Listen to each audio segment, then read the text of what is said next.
দুনিয়ার মানুষ যখন আপনার মন ভেঙে দিবে, আপনার মনে আর বাঁচার ইচ্ছা থাকবে না, কষ্টে ভরপুর হয়ে যাবে। ওই ব্যথিত মন, ওই ভাঙ্গা মনের দিকে আল্লাহর রহমত তাকায় থাকে।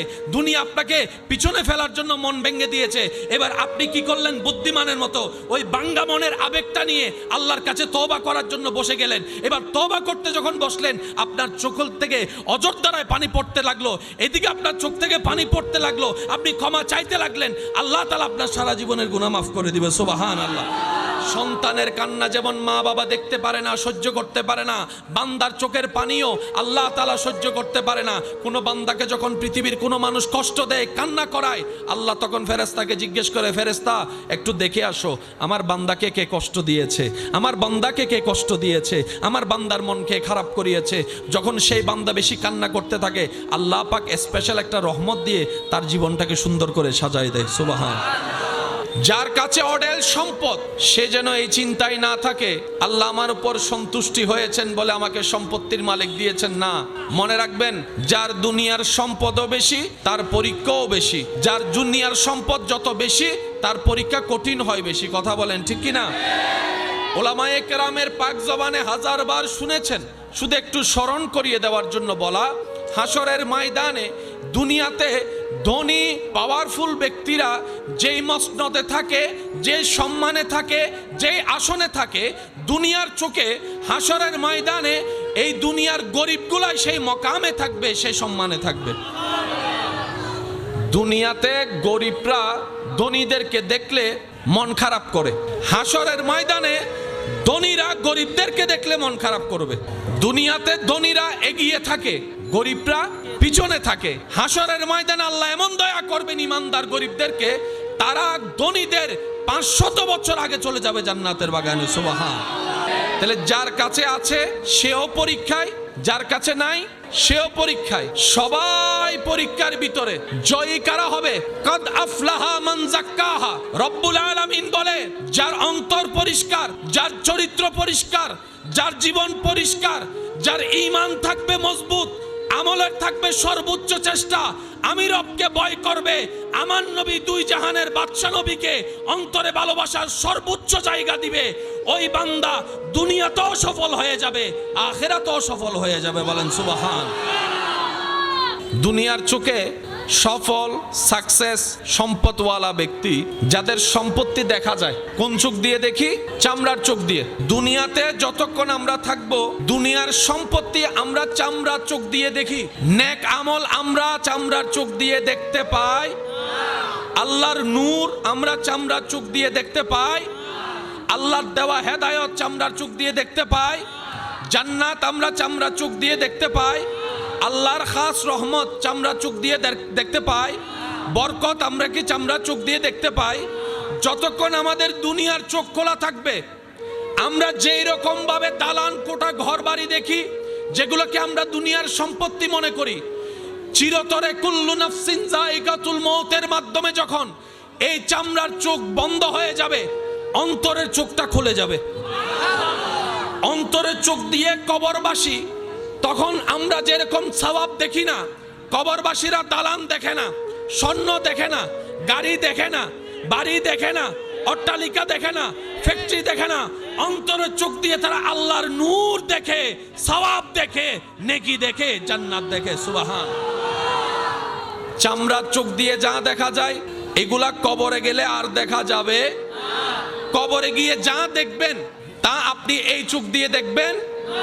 কবরবাসী যারা আছেন, আপনার আমার কাছে কবরবাসীরা হচ্ছে মরা, আবার কবরবাসীর চোখে আমরা যারা আল্লাহ থেকে দূরে, আমরা হইলাম মরা। আমি কি বুঝাতে পারছি আপনাদেরকে কথা? আমাদের চোখে কবরবাসীরা কি? মরা। জান্নাতি কবরবাসী যারা আছেন, ওনাদের চোখে আমরা যারা দুনিয়াতে আছি আল্লাহকে ভুলে, রসুলকে ভুলে, ওনাদের চোখে আমরা মরা। আমরা দেখি দালান, ওনারা দেখে জান্নাত। এই পার্থক্যটা সবাই মানতে রাজি আছি না নাই? এবার সত্যি করে একটা কথা বলেন, বিড়ালে যা দেখে আমরা তা দেখি? আমরা অন্ধকারে নিজের রুমের ভিতরও কারেন্ট চলে গেলে 2 সেকেন্ডের জন্য হলো আমরা কিন্তু সবাই কানা আঁধা হয়ে যায়। নিজের রুম সবকিছু চিনার পরও আমরা হাঁটতে পারি না, হাতে টাকা দিতে হয়। অনেক সময় মোবাইল বের করে নিজের রুমে টর্চ লাগাইতে হয়, অথচ আপনি আমি জানি দরজা কোন দিকে, জানালা কোন দিকে, খাট কোন দিকে, সবকিছু জানার পরও কারেন্ট চলে যাওয়ার পরে 5 সেকেন্ডের জন্য অন্ধকার রুমে আপনি আমি কেউ দ্রুত গতিতে স্বাভাবিকভাবে হাঁটতে পারি না, কিন্তু বিড়ালকে দেখা যায়, ইঁদুরকে দেখা যায় অন্ধকারের ভিতরে তারা পুরা দুনিয়া উল্টাই ফেলে। তাদের চোখও আছে, আমার চোখও আছে, আপনার চোখও আছে, কিন্তু পার্থক্য আছে না নাই? বর্তমান বিজ্ঞান গবেষণা করে দেখে আল্লাহর সৃষ্টিতে সবচাইতে ক্ষুদ্র একটা সৃষ্টি, সবচাইতে ক্ষুদ্র একটা সৃষ্টি যার নাম হচ্ছে পিঁপড়া। এই পিঁপড়ার জীবনী নিয়ে গবেষণা করে দেখে ভূমিকম্প আসার পরে মানুষ বুঝতে পারে, কিন্তু পিঁপড়াকে আল্লাহ এমন ক্ষমতা দিয়েছে ভূমিকম্প আসার আগেই পিঁপড়ারা বুঝতে পারে, পশু পাখি বুঝতে পারে। আমরা ভূমিকম্পের পরে বুঝি, ওনারা ভূমিকম্পের আগে বুঝে।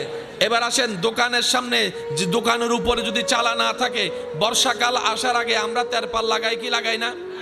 শীতকালে কি তেরপাল থাকে? জোরে বলেন না, প্রয়োজন আছে।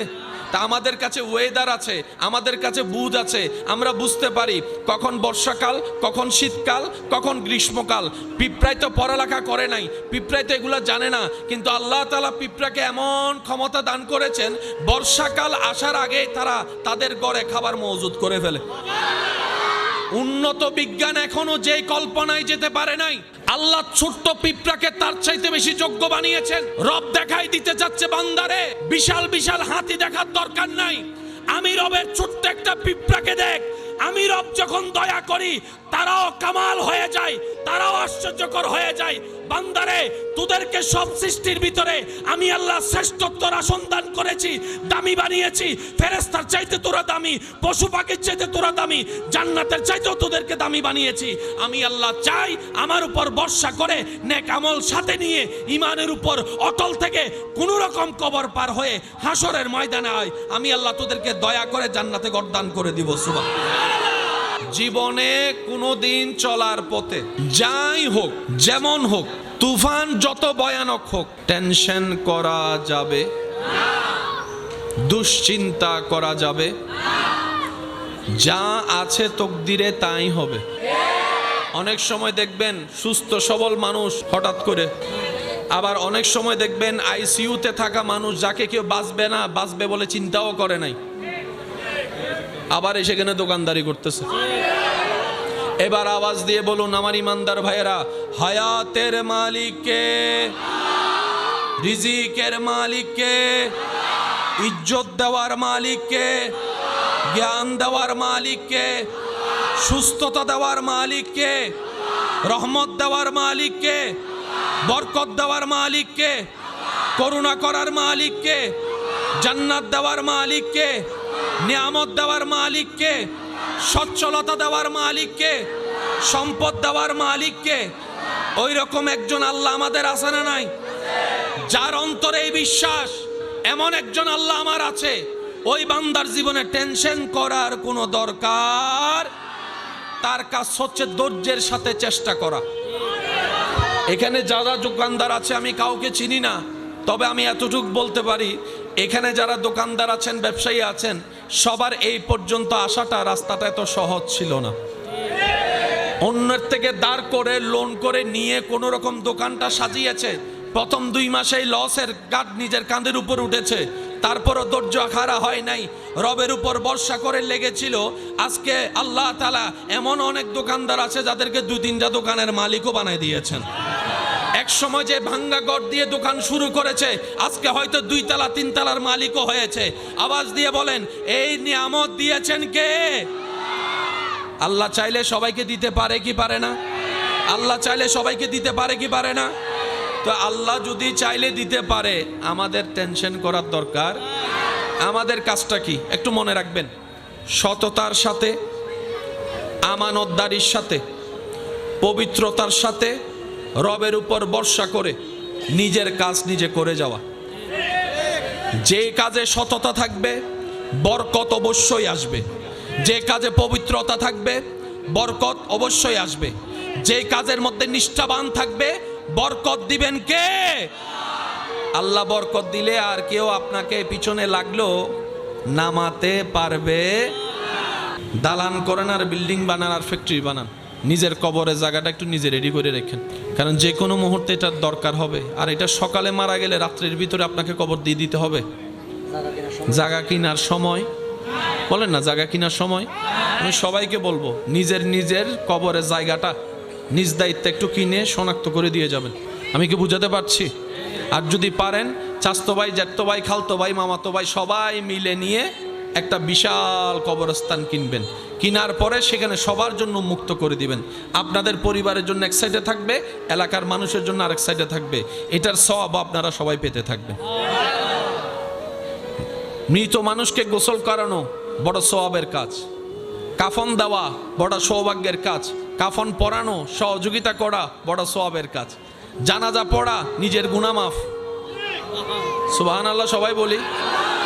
সেজন্য জানাজা দেখলে কখনো গ্যাপ দেওয়ার দরকার, হাজার ব্যস্ততার ভিতরে একটুখানি দাঁড়িয়ে জানাজাটা পড়ার দরকার আছে না নাই? কারণ যেই মানুষটা এখন বিদায় নিচ্ছে তাকে আর চেষ্টা করলো কিয়ামতের আগে, হাসরের আগে এই চেহারা দেখার আর কোনো সুযোগ, শেষবারের মতো দেখা। আবার আল্লাহ চাইলে দেখা হবে হাসরের ময়দানে, এর আগে দেখার কোনো সুযোগ। সেজন্য ইসলাম কত চমৎকার, ইসলাম কত সুন্দর। আল্লাহ তাআলা আমাদের সবাইকে ইসলাম বুঝার, আমল করার তৌফিক দান করুন। আমার ইমানদার ভাইয়েরা, জীবন চলার পথে কখনো হতাশ হওয়া যাবে? বলেন না ভাইয়া, যাবে? মন খারাপ করা যাবে? আসেন ভাইয়েরা, মা বাবার চাইতে আপন কেউ আছে? সবাই বলেন, মা বাবার চাইতে কেউ আছে? মা বাবা যদি মারা যায় স্বপ্ন দেখে কোনো সন্তান আর ভালো করে ঘুমাইতে পারে? কিন্তু দুনিয়াতে দেখবেন মা বাবা মারা যাওয়ার পরও জীবন স্বাভাবিক চলতে থাকে।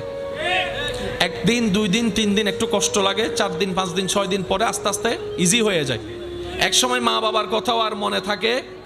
এটা আল্লাহ পাকের দয়া। আল্লাহ যদি এই কষ্টটাকে সলভ করে না নিতেন, আল্লাহ পাক আড়াল করে না দিতেন, কোনো মানুষ দুনিয়াদারি করতে।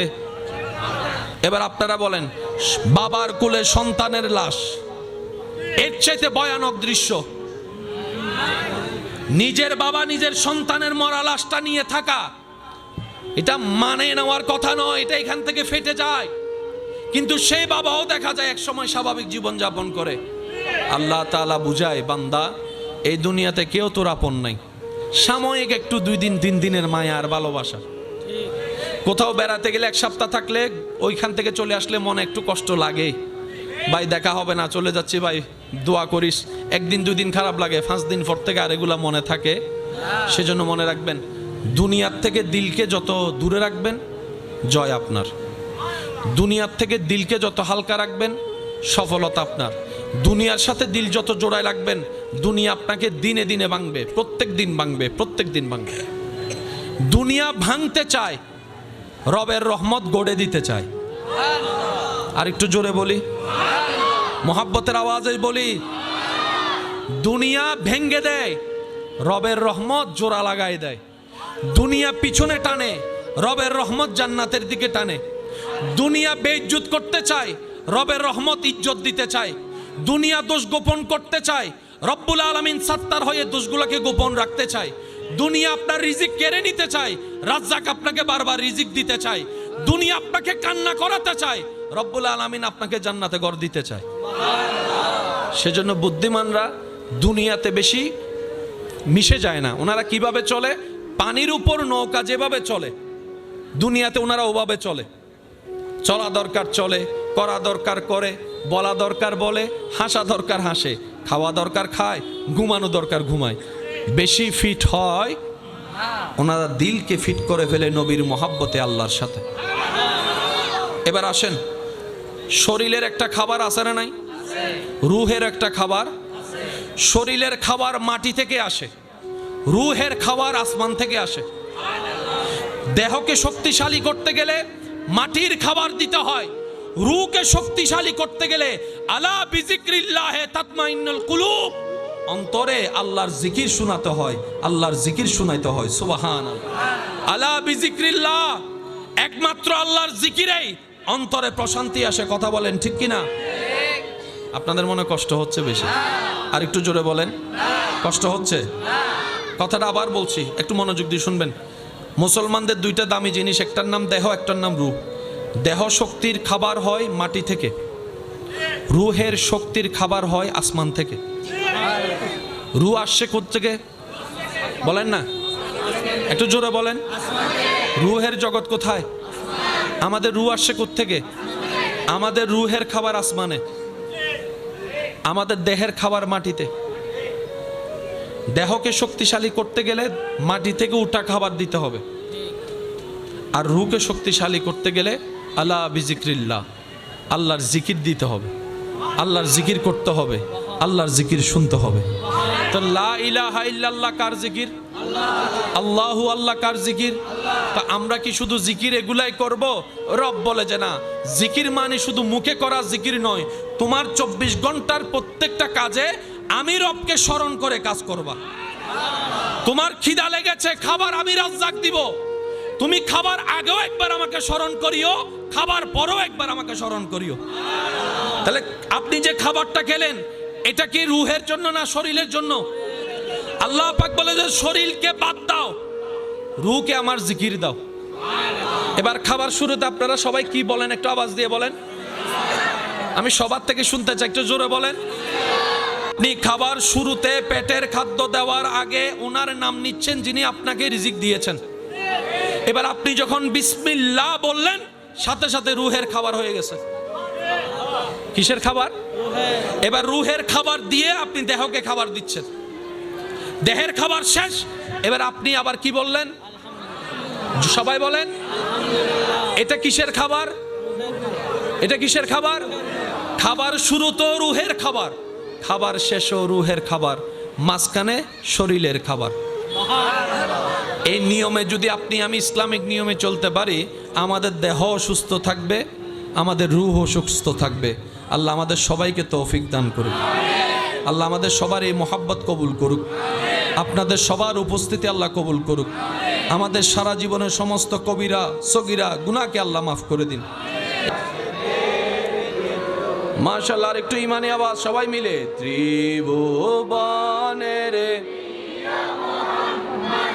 এলো রে দুনিয়া রে সাগরে,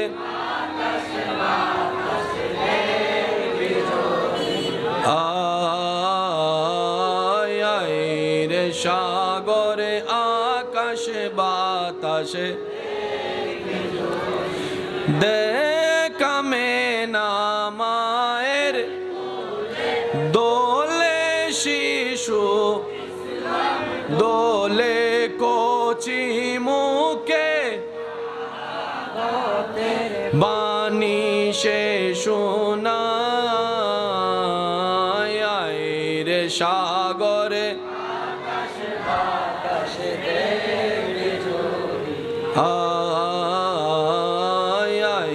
রে সাগরে। অধ্যকার দারুস সুন্নাহ মডেল মাদ্রাসার প্রথম বার্ষিক সভা উপলক্ষে আজকের এই আয়োজিত দস্তারবন্দি ও দোয়া মাহফিলের মান্যবর সভারত্ন জনাব আলহাজ মোহাম্মদ ইউসুফ সাহেব এবং আপনাদের সকলের ভালোবাসা দোয়ায়, যার পরিচালনায় পরামর্শে এত সুন্দরভাবে এগোচ্ছে এই প্রতিষ্ঠান রৌনক আহলে সুন্নাত রৌনক মিল্লাত হযরতুল আল্লাম জনাব মৌলানা আরিফ রায়হান আল কাদেরী সাহেব, উপস্থিত উলামায়ে কেরাম, উপস্থিত তালিবুল ইলম, উপস্থিত ব্যবসায়ী চাকরিজীবী ভাইয়েরা, উপস্থিত আল্লাহর প্রেমিক নবীর প্রেমিক ইমানদার ভাইয়েরা, আসসালামু আলাইকুম ওয়া রাহমাতুল্লাহি তাআলা ওয়া বারাকাতুহু।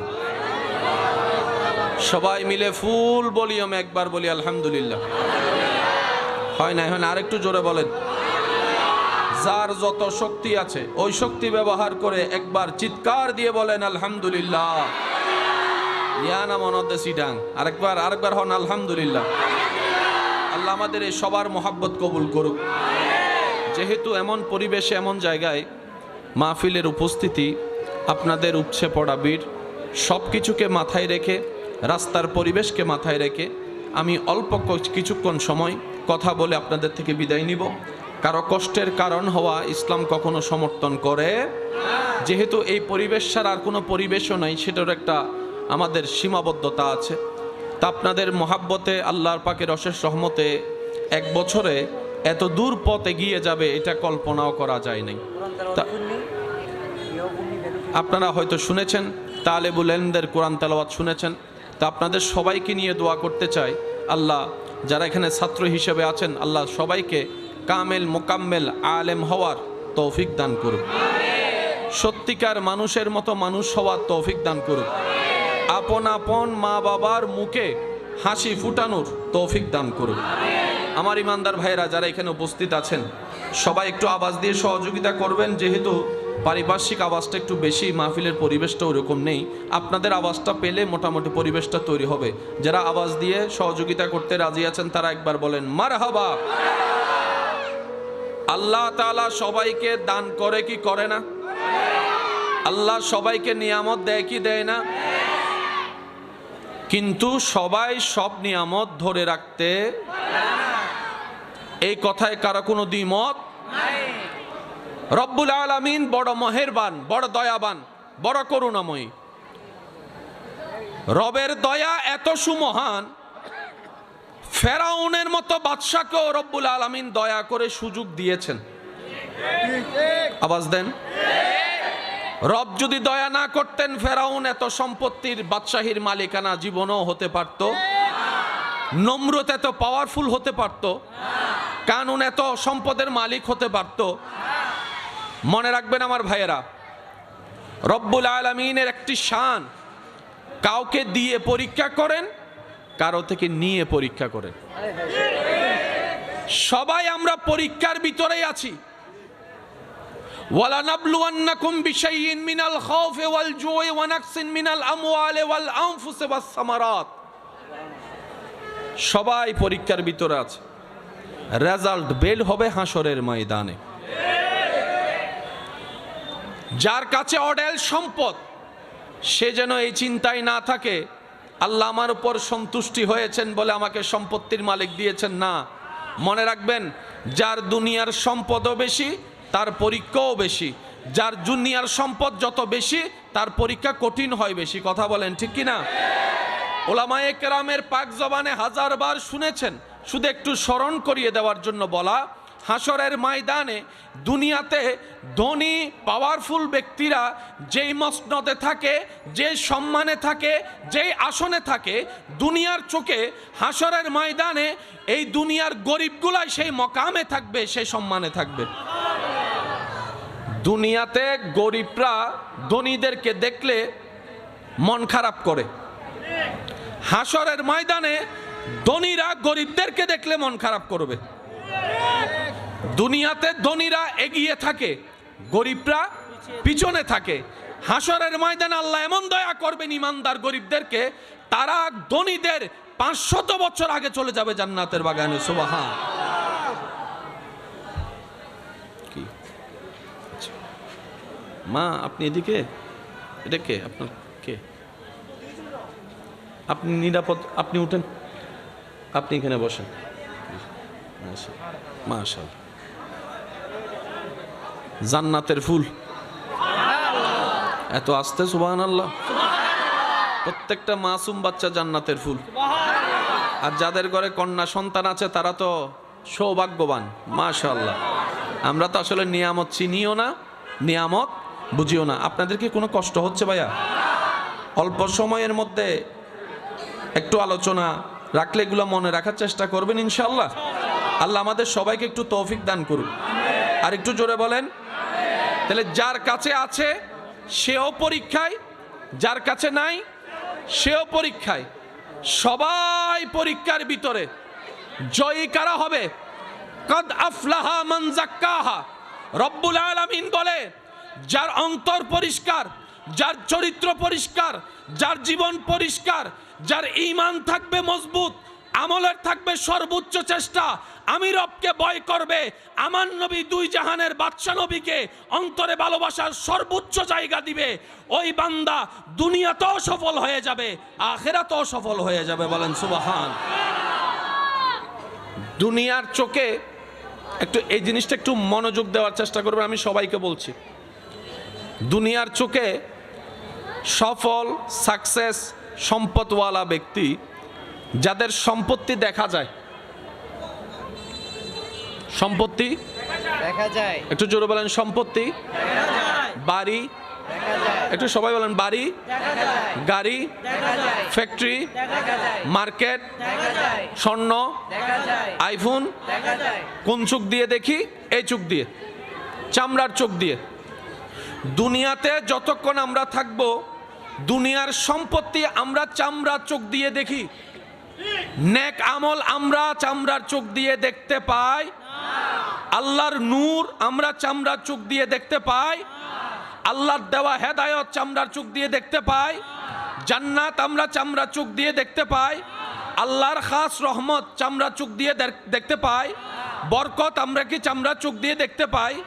যতক্ষণ আমাদের দুনিয়ার চোখ খোলা থাকবে, আমরা যেই রকম ভাবে দালান কোঠা ঘর বাড়ি দেখি, যেগুলোকে আমরা দুনিয়ার সম্পত্তি মনে করি, চিরতরে কুল্লু নাফসিন যায়িকাতুল মউতের মাধ্যমে যখন এই চামড়ার চোখ বন্ধ হয়ে যাবে, অন্তরের চোখটা খুলে যাবে।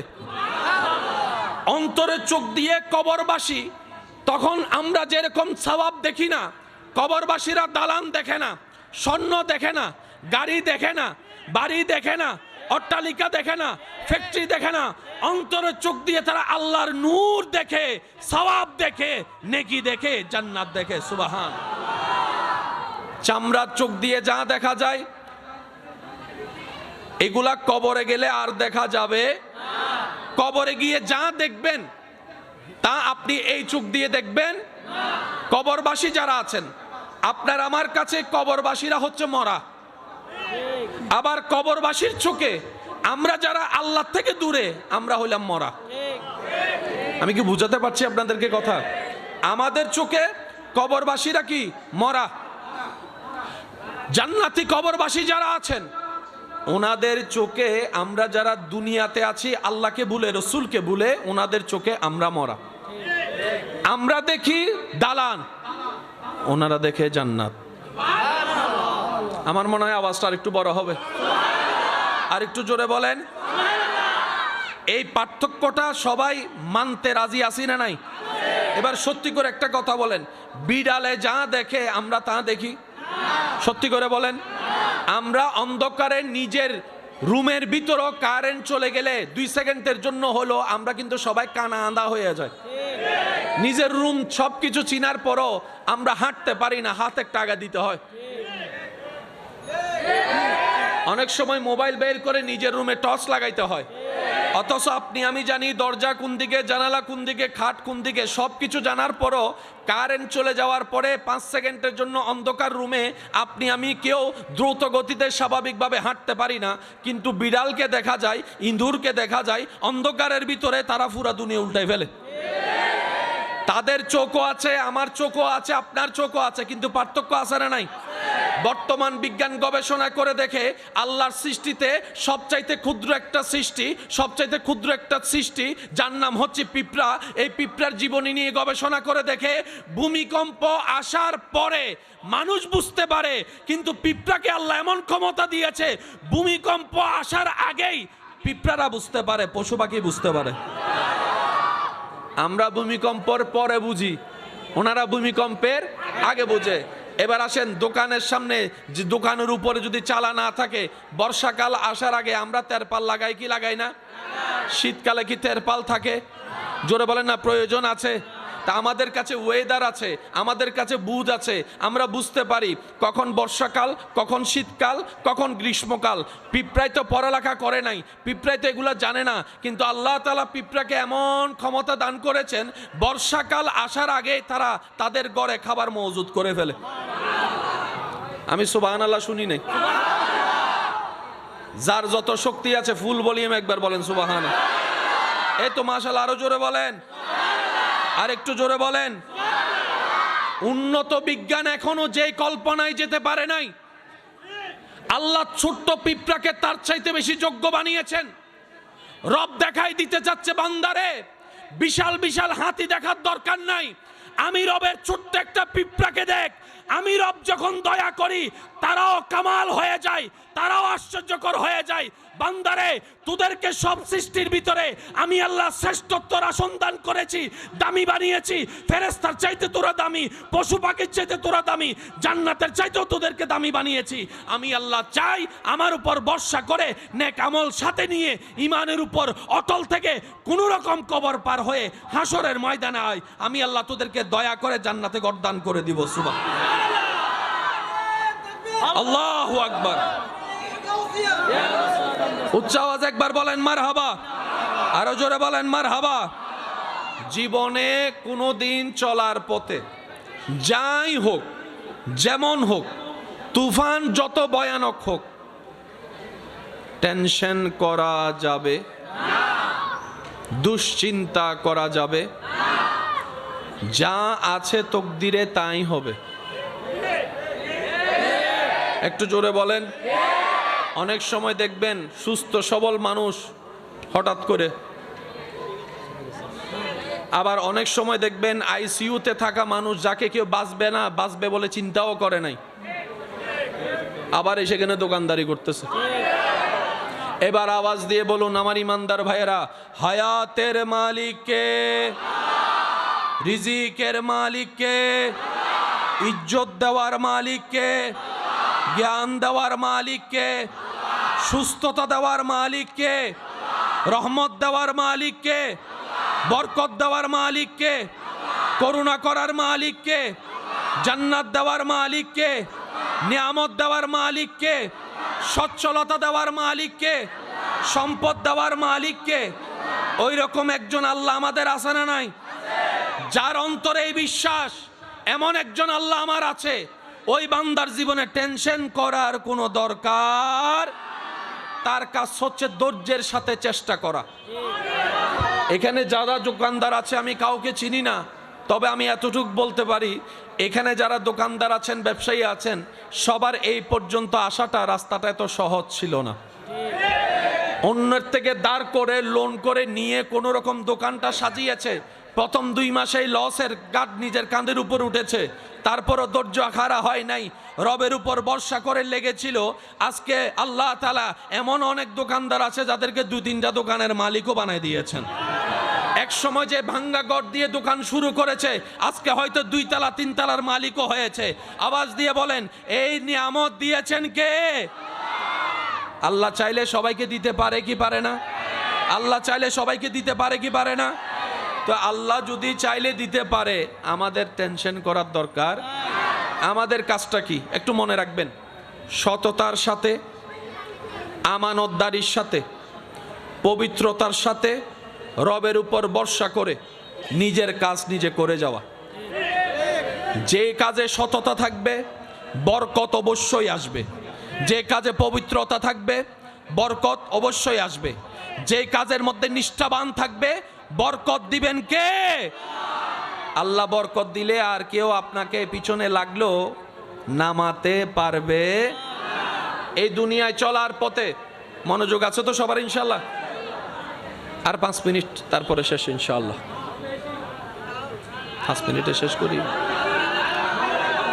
রাস্তা বন্ধ গেলে তারপর আরা গাল দিব দেওয়া আছে। ইয়ার ড্রাইভার চালক হতুনো যাতে মনে মনে বোধ করছে হর তো বাজি তারা হর। এখন ক্যাং করতাম বাজি চিটাং সরমিতে মাঠ আছে না? আর আছে না? সারিমিক কি শুধু হ না জ্যাঙ্গরে বিল্ডিং অর একসময় হবদ্দ অন জাগাও। আমি প্রায় সময় একটা কথা বলি, দালান করেন আর বিল্ডিং বানান আর ফ্যাক্টরি বানান, নিজের কবরের জায়গাটা একটু নিজে রেডি করে রেখেন, কারণ যে কোনো মুহূর্তে এটার দরকার হবে। আর এটা সকালে মারা গেলে রাত্রের ভিতরে আপনাকে কবর দিয়ে দিতে হবে। জায়গা কেনার সময় বলেন না, জায়গা কেনার সময় আমি সবাইকে বলবো নিজের কবরের জায়গাটা নিজ দায়িত্বে একটু কিনে শনাক্ত করে দিয়ে যাবেন। আমি কি বুঝাতে পারছি? আর যদি পারেন চাচতো ভাই, জ্যাঠতো ভাই, খালতো ভাই, মামাতো ভাই সবাই মিলে নিয়ে একটা বিশাল কবরস্থান কিনবেন। কেনার পরে সেখানে সবার জন্য মুক্ত করে দিবেন। আপনাদের পরিবারের জন্য এক সাইডে থাকবে, এলাকার মানুষের জন্য আরেক সাইডে থাকবে। এটার সওয়াব আপনারা সবাই পেতে থাকবেন।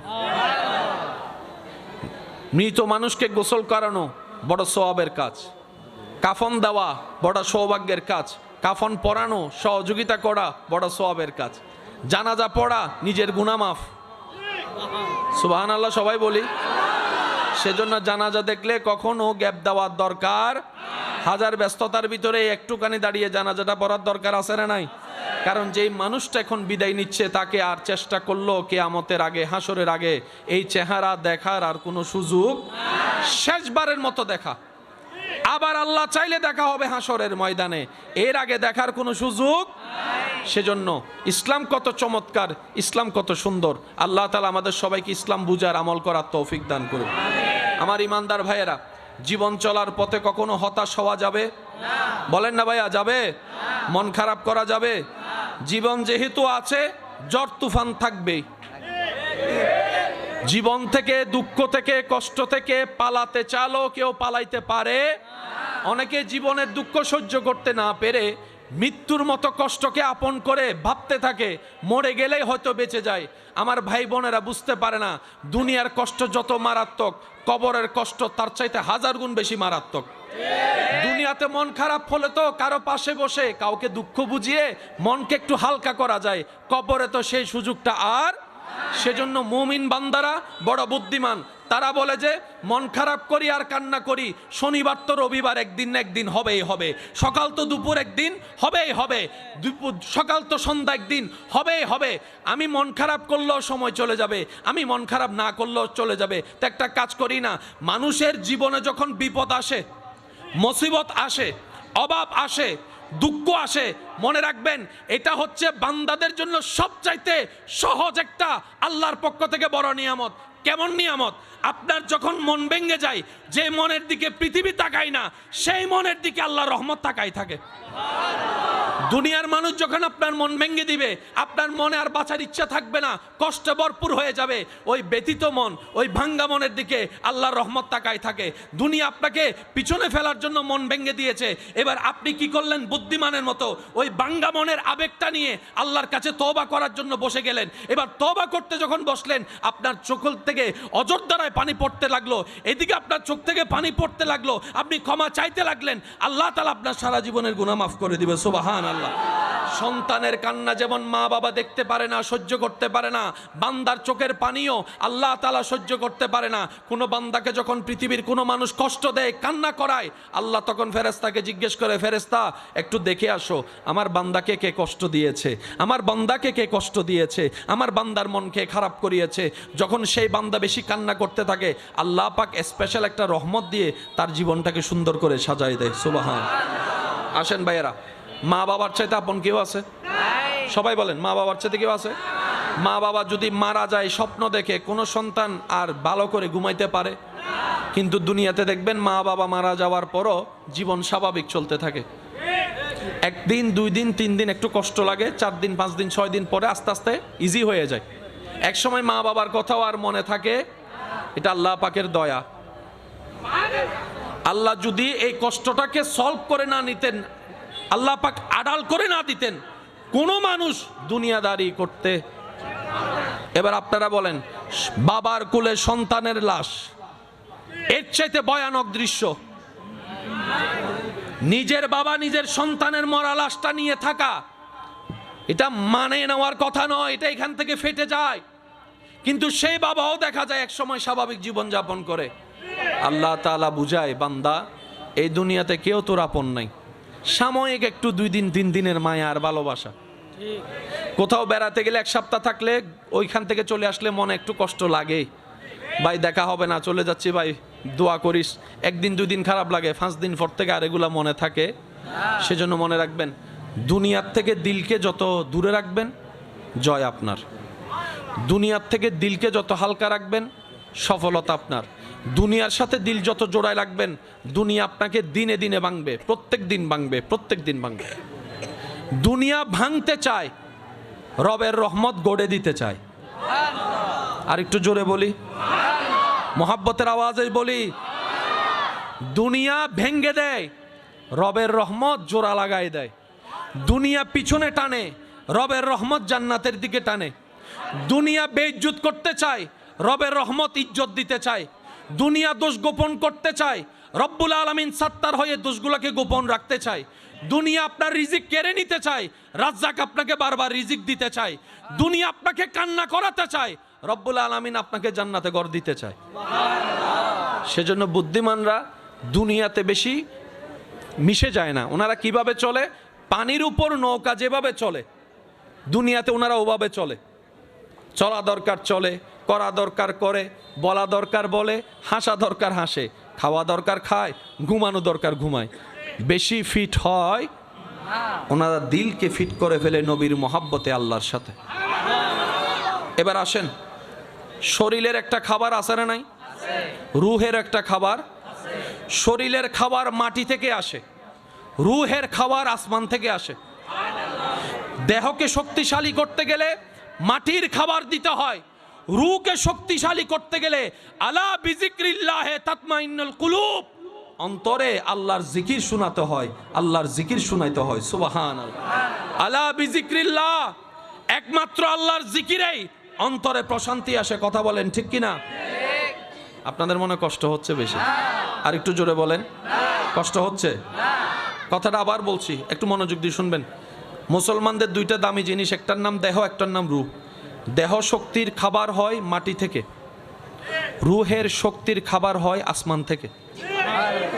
রূহ আসছে কোত্থেকে?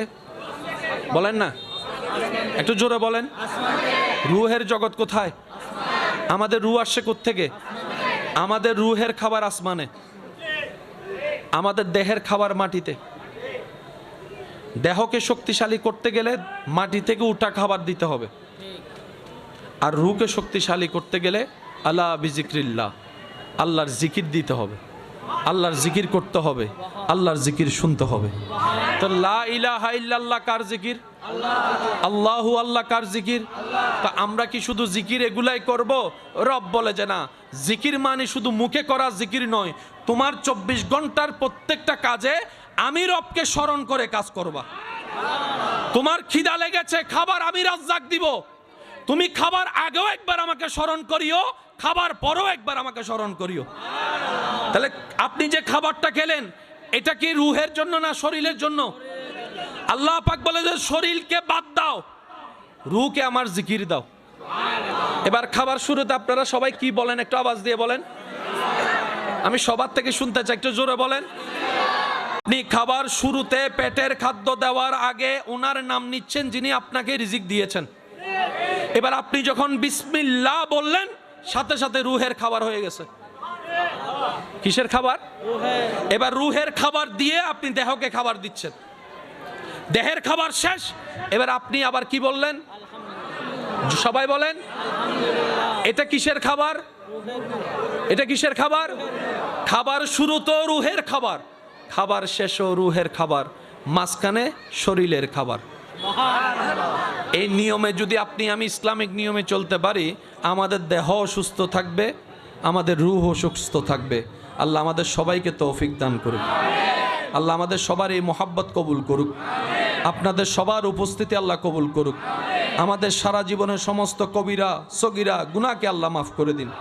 এখানে যারা এসেছেন, এই নামটা মনে থাকবে আপনাদের, দারুস সুন্নাহ মডেল মাদ্রাসা। বলেন তো সবাই মিলে বলেন, দারুস সুন্নাহ মডেল মাদ্রাসা, দারুস সুন্নাহ মডেল মাদ্রাসা। এটার প্রতি আপনারা সবাই আন্তরিক ভালোবাসা রাখবেন। আপনাদের সবসময় সহযোগিতা মানে টাকা নয়, আপনি দূর থেকে দোয়া করবেন, এটাও বড় সহযোগিতা। কথা বলেন ঠিক কি না? একটু পরামর্শ দিবেন, এটাও বড় সহযোগিতা। আপনাদের সন্তানরা, আমি অনুরোধ করে বলি, যদি আপনাদের পক্ষে সম্ভব হয়, আপনাদের ঘরে এমন একজন সন্তান তৈরি করেন যে নিজের মা বাবার জানাজা পড়াতে পারে, বাহির থেকে যেন আনতে না হয়। কথা বলেন।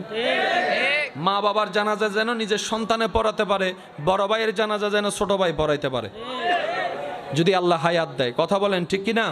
তো প্রত্যেকটা পরিবারে যদি একজন হাফেজ থাকে, অন্তত জানাজা পড়াইতে পারবে। বলেন না সবাই, পারবে? এটাই হচ্ছে একটা জীবনের বড় সফলতা। তা আপনারা যারা এসেছেন, আপনাদের সবাইকে মোবারকবাদ জানাচ্ছি। সবারই একটা ব্যস্ততা আছে, সবারই একটা ব্যস্ততার মধ্যে জীবন যাচ্ছে। এই ব্যস্ততাকে ফেলে আপনারা যারা এখানে এসেছেন, আমি অদম অযোগ্যের পক্ষ থেকে আপনাদের সবাইকে মোবারকবাদ। আমরা এখন একটু নবীকে সালাম দিব সবাই মিলে। ইয়া নবী ওয়াইলুল লিকুল্লি হুমাজাতিল লুমাজা। এই অন্যতম একটা কারণ হচ্ছে এই জবান, মানুষ যে জবান দিয়ে মানুষকে কষ্ট দেওয়া হয় অন্যায়ভাবে। আল্লাহ পাক আমাদের সবাইকে নিজের জবান হেফাজত করে কথা বলার তৌফিক দান করুক। আশেপাশের মানুষকে ন্যায়ভাবে ভালো রাখার আল্লাহ আমাদের সবাইকে তৌফিক দান করুক। আজকের এই আয়োজন যারা করেছেন, সহযোগিতা যারা করেছেন, সবাইকে আল্লাহ কবুল করুক, আমিন। আল্লাহুম্মা আমিন। আলহামদুলিল্লাহি রাব্বিল আলামিন ওয়াসসালাতু আলান নবিয়্যিল কারীম ওয়া আলা আলিহি ওয়া আসহাবিহি আজমাইন। আল্লাহুম্মা রাব্বানা আতিনা ফিদ দুনিয়া হাসনাতাও ওয়া ফিল আখিরাতি হাসনাতাও ওয়া কিনা আযাবান নার। ربنا ظلمنا أنفسنا وإن لم تغفر لنا وترحمنا لنكونن من الخاسرين। আল্লাহ আমাদের সকলের হাজিরিকে তুমি কবুল করে নাও। এই দারুস সুন্নাহ মডেল মাদ্রাসাকে তুমি কবুল করে নাও। সহযোগী মুহিব্বান যারা আছেন আল্লাহ এই মত্র মাদ্রাসা সবাইকে তুমি কবুল করে নাও। আল্লাহ আমাদের সারা জীবনের জানা অজানা, ইচ্ছাই অনিচ্ছাই করা সর্বপ্রকার কবিরা সগীরা গুনাহ মাফ করে দাও। আল্লাহ আমাদের সবার মা বাবার গুনাহ মাফ করে দাও। দাদা দাদি নানা নানির গুনাহ মাফ করে দাও।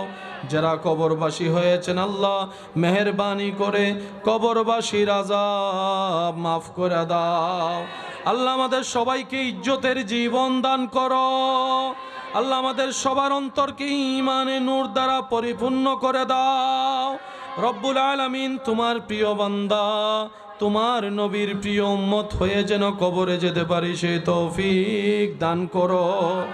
রব্বুল আলামিন ব্যবসায়ী ভাই যারা আছেন সবার ব্যবসার মধ্যে হালাল বরকত দান করো। রব্বুল আলামিন যারা চাকরিজীবী আছেন ভাইরা চাকরির জীবনে তরক্কি দান করো। আল্লাহ আমাদের সবার পরিবারকে তুমি শান্তিতে রাখো। সবার পরিবারে শান্তি নাজিল করো। সবার পরিবারের মধ্যে আল্লাহ তুমি রহমত নাজিল করো। আল্লাহ পারিবারিক যত দ্বন্দ্ব আছে, স্বামী স্ত্রীর মধ্যে যত দ্বন্দ্ব আছে, ভাই ভাই ভাই বোনের মধ্যে যত দ্বন্দ্ব আছে, আল্লাহ ভুল বুঝাবুঝি নিরসন করে সবার ভিতর আল্লাহ তুমি আন্তরিক মহাব্বত পয়দা করে দাও।